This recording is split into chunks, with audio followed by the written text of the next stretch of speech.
गुरु आनंद जी, आपका बहुत बहुत स्वागत है न्यूज के लाइव में।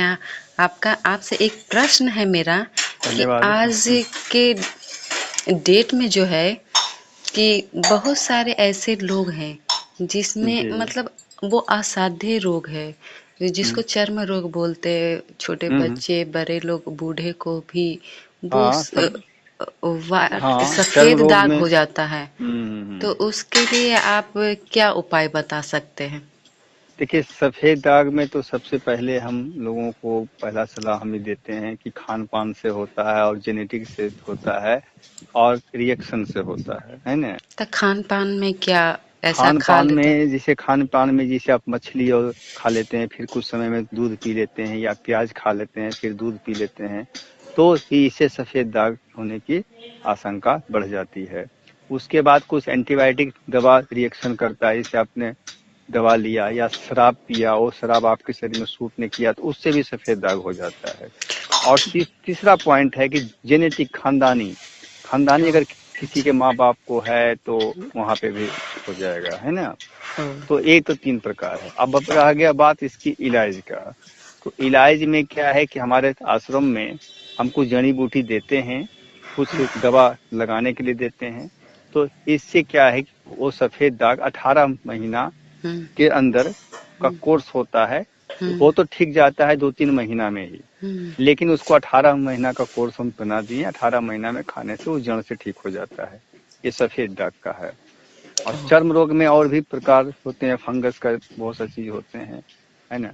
तो उसकी हुँ। अलग अलग है, अब किस ढंग का चर्म रोग है वो देखना होता है। नहीं, बहुत लोगों को होता है कि पूरे शरीर में पूरा व्हाइटनेस रहता है, किसी हाँ को हाँ, रहता है कि तो छोटे-छोटे हाँ, स्पॉट्स नहीं होते तो वो हैं। तो फैलता है, वो तो धीरे धीरे जितना वो धीरे पूरे शरीर में हो ही जाएगा, है ना? वो तो फैलता ही है ना? पहले तो छोटा ही, सबको छोटा ही पहले होता है। अगर उसकी हुँ, उपचार नहीं कर पाते हैं सही समय पे तो फिर वो तो फैलता चला जाएगा। हाँ, अच्छा, तो इसके लिए आप वो आयुर्वेदिक दवा तो वो वो मेरे नाम वो रांची में हमको, आप वैसा पेशेंट जो भी रहेंगे वो रांची में आएंगे तभी वो देखने के बाद ही हम दवा दे सकते हैं। वो वो घरेलू दवा नुस्खा से नहीं ठीक हो सकता है, घरेलू हुँ, नुस्खा से ठीक नहीं होगा। तो वो आप जनता को दवा का नाम बताएँगे? नहीं, वो जड़ी बूटी है ना, उसमें सिचुएशन के हिसाब से हम लोग बना के दवा देते हैं। हम अच्छा, लोग दवा खुद बनाते हैं, तो कितना एज है हाँ, इंसान का, है ना? हुँ, उस हिसाब से कितना दिनों से वो बीमारी है, कौन सा हुँ, बीमारी है, जेनेटिक है, साइड इफेक्ट से है, हुँ, खान पान से, वो हमको समझना होता है पेशेंट से बातचीत करने के बाद। ओह! उसके अनुकूल बात होने के बाद उसके अनुकूल हम दवा बनाते हैं और बना के उनको हम दवा देते हैं। सब जड़ी बूटी रहता है, सब मैं बनाता हूँ। मतलब वो जड़ी-बूटी अगर आप हाँ, बनाते सब हैं पेशेंट का अलग अलग दवा होता है। तो वो सब बाहर से लाते हैं? वो सब हरिद्वार से मेरा सब रहता है, सब हरिद्वार का जड़ी बूटी है। मतलब हरिद्वार से लाके वो जड़ी-बूटी बहुत आप जगह से जड़ी यहाँ बूटी से मेरे हमारे देश में जड़ी बूटी की खजाना है। हर जगह से कहाँ से क्या जड़ी बूटी है, कहाँ का जड़ी बूटी में क्या पोटेंशियल है, उस हिसाब से हम लोग लाते हैं, है ना? बेसिकली उसको ठीक होने से मतलब रखिए। दवा कैसे बनाते हैं, कहाँ से लाते हैं, इसके लिए कोई ज़्यादा जानकारी की जरूरत नहीं पड़ता है। वो वैद्य अपने हिसाब से लाते हैं और पेशेंट को देखना पड़ता है कि किस सिचुएशन का पेशेंट है, कितना हुँ, एज है, कितना दिनों से बीमारी है, कितना ज़्यादा फैल चुका है ना? हुँ। उस हिसाब से हम दवा तैयार करते हैं। ये गारंटी होती है कि वो जड़ी-बूटी से वो देखिए, पेशेंट किसी सही भी से ठीक बीमारी हो की जाएगा? गारंटी शब्द नहीं बोला जाता है, लेकिन कोशिश रहती है और काफ़ी लोग ठीक हुए हैं। कोई भी डॉक्टर किसी चीज़ की गारंटी नहीं दे सकता है आज की डेट में, है ना? गारंटी कोई शब्द नहीं होता है, क्योंकि हम गारंटी तो दवा दे देंगे। अब वो दवा किस रूप में आप खा रहे हैं, कितना परहेज कर रहे हैं, है ना? ये हुँ, पेशेंट के ऊपर भी तो है ना, सिर्फ हुँ, डॉक्टर क्या करेगा, हुँ, वैद्य क्या करे। दवा के साथ-साथ परहेज़ी भी बहुत ज़रूरी होती बहुत है ज़्यादा लेकिन है कि अगर परहेज आप नहीं करते हैं, आप डॉक्टर साहब के सामने बोल दिए कि हाँ गुरुजी हम दवा खा रहे हैं बहुत अच्छा से, और आप घर जाते हैं, दवा अच्छा से खाते भी हैं, जो परहेज बताते हैं वो परहेज आप नहीं करते हैं, तो दवा का इफेक्ट तो कम जाएगा ना। हुँ, हुँ, ये ये सब चीजें।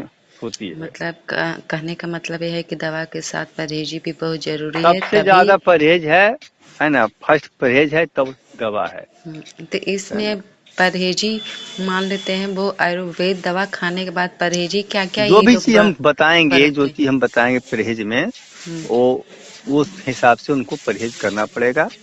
और हम्म, जो दवा चलाएंगे वो नियमता उनको खाना पड़ेगा। हम्म। अच्छा, लगाने के लिए भी आप जड़ी बूटी ही देते हैं हाँ, कि जड़ी बूटी का हम देते हैं, कुछ जेल भी रहता है, कुछ तेल भी रहता है। वो जेल देखने के बाद हम तय करते हैं क्या देना जेल है देते इनको। हैं? जेल भी देते हैं, तेल भी देते हैं। वो लेकिन सिचुएशन के हिसाब से होता है, इसमें क्या सूट करेगा। इसमें कहा भी जाता है कि कुछ लोग कहते हैं कि पूजा पाठ करने से भी सही हो जाता है, तो इसके बारे में आप क्या कहना चाहेंगे? देखिए, पूजा पाठ तो एक्स्ट्रा चीज है। पूजा पाठ से तो हर चीज ठीक हो सकता है। जब ईश्वर की कृपा होगी तो हर चीज, हर बीमारी ठीक हो जाएगा। लेकिन मेन रूप से इसमें दवा ही कारगर होगा। और खास करके सिंधा नमक का उपयोग करें। अच्छा। सिंधा नमक, सफेद दाग वाले को सिंधा नमक ही खाना पड़ेगा। अच्छा। हम्म। नहीं तो कुछ लोग कहते हैं कि मेरे बच्चे को हो गया तो मेरे माँ को हो गया, बाप को हो गया, तो छठ पूजा किए तो वो ठीक हो गया। तो इस हाँ, उसका बारे में कारण आप है कि क्या सिंधा कह नमक सकते खाते हैं हैं? ना, कुछ दिन छठ में सिंधा नमक खाते हैं तो उससे सुधार आता है। फिर ठाकुर जी की कृपा भी होती है उसको। अब जो धारणा है, उस धारणा को भी मानना पड़ेगा।